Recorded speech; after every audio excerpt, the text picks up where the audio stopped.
I want to start by telling you all I'm Deepa. I was a former executive. I spent 20 years in the corporate world, and I left about a year ago to launch a new company called Information, which focuses on professional women of color, and to write this book that we're going to talk about a little bit today called The First, the Few, the Only. It comes out in March. And in the process of writing the book, I met with over 500 women of color across the country, in some cases across the globe, and talked about their stories and what it meant to be a first, a few, or an only in their settings. And again, the book is really about corporate settings, but a lot of what I'm finding is the patterns and the stories are the same regardless of the type of workplace you're in.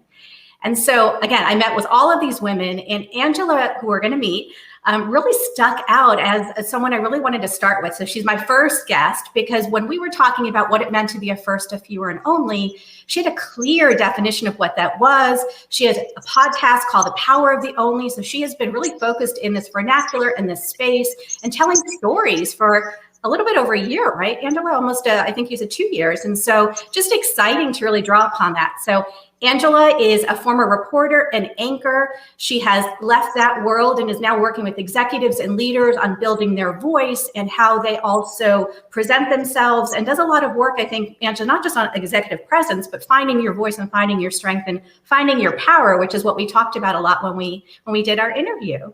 So Angela, is there anything else you want to add? Otherwise, I want to jump into just asking you a few questions and sharing why I wanted you to be our first guest. Oh, no, enough about me. I think just our conversations are just so powerful and intriguing. I think it'll just unfold. So thank you for having me. Absolutely. So if I can start, I wanted you on because I wanted your help in defining the first, the few, the only. I have a definition of what that means to me, but when I found you and I realized our work was so kindred, it was exciting because you were using some of the same terms and the same ideas. So if you can share with our audience, what does it mean to be an only? And again, I use the first, the few, the only, but I think we're talking about a lot of the same sort of idea. Yeah, definitely. Well, the first, the few, the only, originally, you think of a trailblazer, right? Someone that broke barriers. You're the only one, you're doing something new, but you're kind of doing it alone, right? You're going through all these challenges and navigating all these different spaces. And I think what's happening is our world is changing and it's shifting. And what I feel is that the onlys, the first, the few, the onlys are now going to be the bridge builders. We are the ones, because we broke through the barriers, because we've been in those different rooms, because we know what it's like to be the only, we are the ones that our challenges is actually our strength. And so that's where the power of the only, where I came up with that, is that it just really resonated with me. I think I've always been an only, but I've always felt power in that. And I wanted to shift that, it's not that you're stuck. Yes, it can be lonely. Yes, it can be a difficult road, but that is what gives us that power and being able to navigate these spaces. And now it's like creating those new spaces. So for me, that's really where it's at right now, is that bridge builder, that we can see the strengths in ourselves and others can see the first, the few, the onlys. Because we went through that, we can create something new. And now we don't have to go it alone. We can do it together. So I'm so happy that you're writing the book, or that you finished writing the book, and that your work is out there in the world. Thank you, Angela. It's interesting, as we were chatting, right? And again, talking about that bridge builder status, a lot of your work now even is with leaders and helping them find their own voice, but also appreciating that when they're in certain audiences, there's certain ways that their messages will land, right? You have to kind of understand your audience as part of what you teach, but you also have to understand your strengths and your voice. And that's a little bit of when we talked about bridge building, what I think you were talking about, right? Part of being a first or few or an only is you're going to be in situations that don't always resonate with you, maybe where you do feel different or you don't feel like you belong. But if you can tap into who you are, not lose who you are, but also appreciate the setting you're in, there's strength and ways that you can really navigate and bring new ideas to the table. You kind of shared a little bit about that when we talked as well. Yeah, and that's what I mean. It's not that you're the only. It used to be that, let me get to that place. Let me work to that place. And you get there and you change to the mold, right? You do the status quo, you become that person or whatever the norm of that culture is. And I think where your power actually comes from is like, no, I'm going to come from this place where I know who I am, I know what I stand for, and I know how I want to show up. And then you don't fit into a mold. You just own your power and your voice, and then you become that, you own that space, right? And then you naturally influence people and become who you are without trying to fit into this mold. And that is really my my work is called helping people be you amplified. And you're right, that can help any person, not just a person of color. Who are you? What do you stand for? How do you want to show up in the world? And how do you really own that space? But I think the power, the only where that comes in is that we were forced to do those things, right? And I think in the olden days where you kind of just had to fit the mold, you still did all those things, but you didn't really show up necessarily fully. And I want everyone, women of color as well as other leaders, when you show up fully, the space changes, everyone benefits, right? That's how innovation happens. I don't want to work my way to the top and then just be like everyone else. The reason I got there is because I knew how to navigate those spaces. I know how to communicate. I see where I stand, and I can also navigate those rooms. Because I've navigated those rooms, I understand where people are coming from. And that's the place that we all need to come from, seeing all sides, being able to navigate, but still stay strong in who we are so that we own our voice and our power, and we don't kind of shift to what the norm is, because what the norm is, then everything will stay the same, right? And that's just status quo, and we need something different.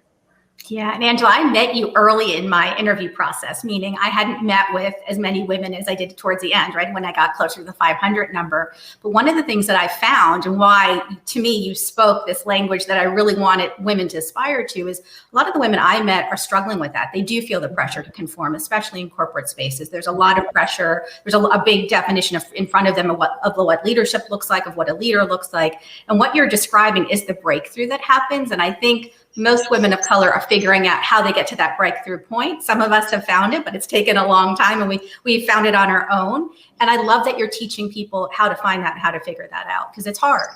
And it is hard. And it also, one of the ways of owning your power, though, is also knowing your own boundaries and knowing maybe sometimes when it's not the right fit.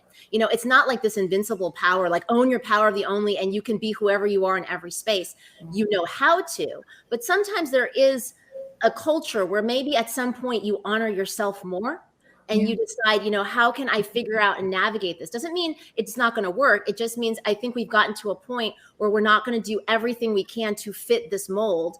And it's more about honoring our own boundaries. So sometimes there are moments, I think most of the time we can navigate and people are shifting with it. But if the culture and the system hasn't shifted, we can play a role in it, but you can't always change it completely. Yeah, I think it's important to realize that, right? Because I think sometimes we tell people to be authentic, and that's a very unreasonable ask. Sometimes I want us to aspire to that, but it's also really hard, and especially in corporate settings. And so I think a lot of women fight, what does that really mean for us, and how do we do that differently? And that's understanding your audience, right? That's the same thing about You Amplified. What's your audience? What's your message? How do you want to show up? And you have to navigate that for yourself. There's no one blanket answer for every organization, every group, every situation. There is different dynamics. So we also have to factor that in. Yeah. So I want to shift to this idea that we need to tell more stories, because so much of your work, right, being a reporter, and then even now in the podcast, is about telling stories. And so much of why I wanted to write the book was because I didn't see stories. I didn't see books around women of color. I didn't have examples that looked like me ahead of me. And there's such power in seeing that. So can you talk a little bit about why you think it's so important that we tell stories?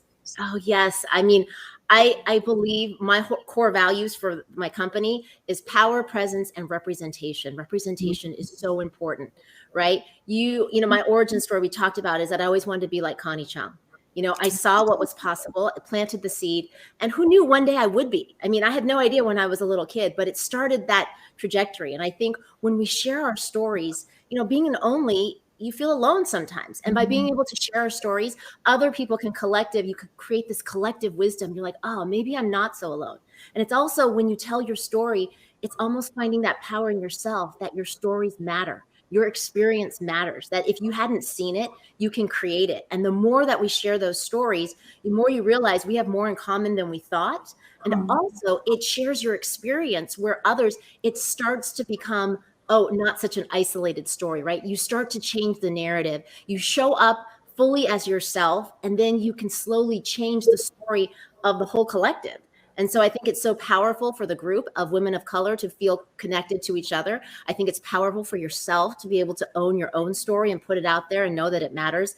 And then eventually putting yourselves out there changes the collective story, right? And so that's what I think we're moving towards, is that people are not afraid as much anymore to really own all of who they are and put it out there. And that's how things change. I love that. Thank you. And I also think you have been doing this work and sharing stories for a lot longer than I have and some of the rest of us. And I think you've known for a really long time how important that is. So I really appreciate what you've done. And the podcast itself is really telling stories of the onlys. So can you share what has been your biggest kind of learning from talking to all these amazing onlys, and what has been the biggest takeaway? Yeah.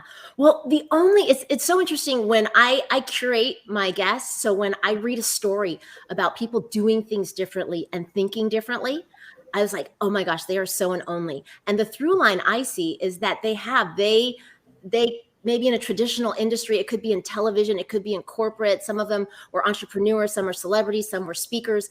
And I really just see that they own all parts of themselves, and they didn't see the limitation. Doesn't mean they didn't know it was there. Doesn't mean they were naive. It's like that they understood there's this understanding of who they are, right? And it doesn't mean they didn't have the challenges and how they evolved to get there, right? It's like this continual growth of like, I have this upper limit. How am I going to reframe it? And how am I going to push forward anyway? But most of them, the ones that have pushed forward, although being the only, is that they didn't see being the only as a limitation. It was their strength that made them different, that allowed them to push forward. And I know it takes time to get to that point, because there's different stages of your evolution, and not everyone's going to be at that point. But that's the through line that I saw, is that even at a young age, some people, they felt like it was okay, even though they may not have known how to navigate it, that there was power in that. And I think bringing that to every industry as a new way of thinking is so important right now. Yeah, absolutely. I want to end with, you shared as we were talking, there was a story where when you were a young girl, your bike got stolen. And I remember you struggled a little bit with finding your voice and fighting. You were very young. I want to say you were maybe 7 or 8. And that kind of story really stuck with me, because I was sad for you, but I also remember you kind of sharing, like it really kind of set forward for you. That was kind of your defining moment of, I really want to find my voice and speak up in situations where maybe I have to really do something different. And I raise that now because I think of that little girl. I think of when I was a little girl. Like, what's the piece of advice you would give to that little girl? You know, that little girl who had her bike stolen and wondered if she belonged. If you can share a little bit about that. Oh, it's so interesting, right? When you go back to that core, you were talking about how people evolved. You know, you have your 8, 10-year-old baby self, and then you have your young, college self. You have your young career self. And then I feel like I've been through like probably 5 or 6 iterations, starting my own business and now evolving. But going back to that little girl, right? That little girl, the bike stolen, you took me back to that place. But we need to revisit that little girl sometimes, right? Or that little boy, and say, it's going to be okay. And I think what I would say to her is that you already have everything you need. You don't always have to look outside of yourself. Things evolve and things change, and there's so much. So as a little girl, I would say, you know what? Everything's fine. You got plenty of space. But overall, I think the lessons is, no matter every stage that I went through, sometimes I was so much in a hurry, right, to get to that next step. I was like, it's not enough. I don't have enough. I need to be this way. I need to be that way. Whether it was as a 10-year-old girl, or I was trying to get into college. And then when I got my first job, it's like, oh, this market's good. I got to get to the next market. Is that as you evolve, you will continue to grow, but you already have everything you need right now to trust your gut and your intuition, and more than you think right at this moment. And yes, it's good to continue to grow and to evolve, but the moment that you are in right now, you are enough as it is. I love that. It's such an important concept, because I think especially as women of color, we get messages to look outside of ourselves, right? Look outside for power, look outside at what success looks like, become something else. And your message is really it is inside you, and we just need to remember that. Yeah, and sometimes it takes some time, right? Because as you said, as a woman of color, you're kind of driven by like, okay, once I get this, then it'll establish credibility, right? Once I do this, then I'll have the framework. And we need to find it earlier. Doesn't mean we don't. There is an honor with that. I finally made it to be a news anchor, right? That gives me that extra credibility. But I kind of had it all along, and I just had to gather the experience. And and so there's another podcast I did. I thought about it, and it was like, it's not that you can't continue to grow, but having that innate feeling that I can do whatever I set my mind to, but maybe not right now, right? There's that power of the only, like, if you can do it, then you'll put in the work, you'll put in the time, you'll know why you're focused there. But that feeling of that, I can have it and I can do it, but I have to choose to, but I already have everything I need inside me. I think it's so important. Thank you. And so I'll just ask Angela, is there any other last message you want to leave to our first fews and onlys who are watching, maybe coming up in their career, maybe early stage, like any other advice or things you wish you had known that you want to leave them with? Yeah, I think just, take care of yourself. Trust your energy. Take care of your energy and your space. I'm sure the people that are watching are ambitious and they're driven. And yes, go for that big thing, but also honor your voice. But maybe what you think is the top maybe isn't what you actually want. And that's okay.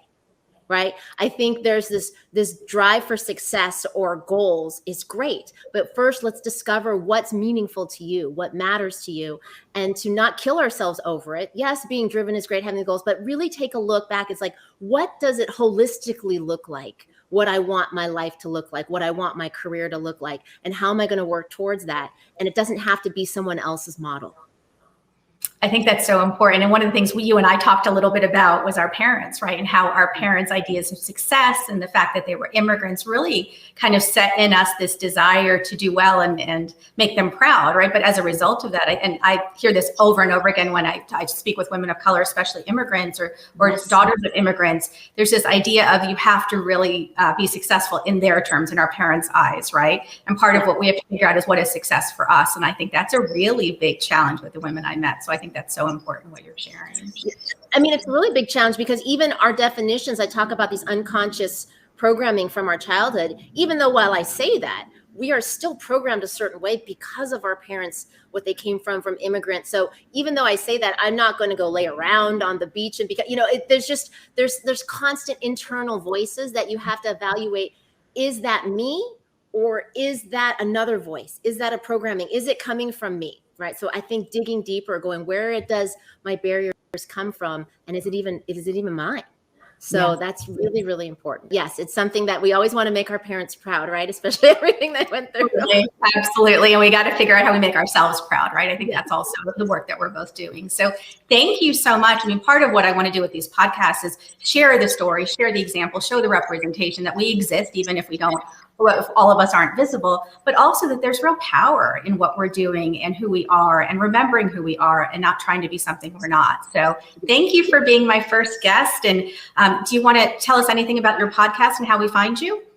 Oh, thank you so much. It's such an honor to be here. You can find me on all social media at Angela Chee TV. My website is angelachee.com. If you want to check out, I have my You Amplify performance formula, and you can find me on all the podcast channels, Apple Podcasts, all that on The Power of the Only with Angela Chee. And I'd love for you to join me there. Thank you so much. Thank you everyone for joining.